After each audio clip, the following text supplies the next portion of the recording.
Santa Barbara County, California. The Southern California wildfires have led to a new natural disaster, destroying the trees and shrubs that form a natural barrier against mudslides. Rapid-moving rivers of mud are now blamed for at least 8 deaths in Santa Barbara County. Homes were swept off their foundations.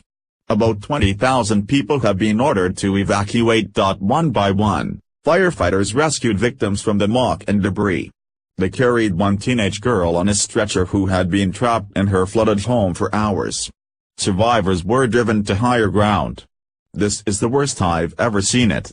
We thought that the fire was terrible, and this is absolute devastation," said Scott Groff, a Montecito resident. In December, the Thomas Fire burned more than 250,000 acres. When the rains began, those barren hillsides exacerbated the problem.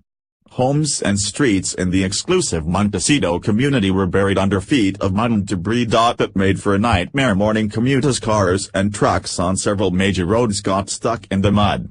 On the normally busy 101 freeway, up to 30 miles were shut down at one point. Some of the roadway was covered with debris and mud up to 3 feet deep. "I'm driving down the road 60 miles an hour and the mudslide comes out of nowhere, out of the bushes here, and it comes out 3-4 seconds and hits my car, pushes me over 3-4 feet, almost against the railing," one resident said. Mudslides also wreaked havoc in the Los Angeles area. Cars were swept down a canyon in Burbank, where authorities were concerned a 100-year-old catch basin would unleash more debris. "I was packing my bags, it took all of 5 minutes, and when I was done packing my bag, the street was completely flooded," said Sean Johnston, a Burbank resident. Further north, a fast-moving mud flow literally shook Damian Franco out of bed. "It sounded like thunder and the whole house was shaking, like an earthquake," Franco said. "It was just the big boulders rolling down the creek. The small creek is now a raging river, overrunning the road with piled-up trees.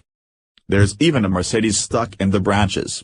The storm is forecast to clear on Wednesday, but it will likely take weeks to clean up the mess it left behind.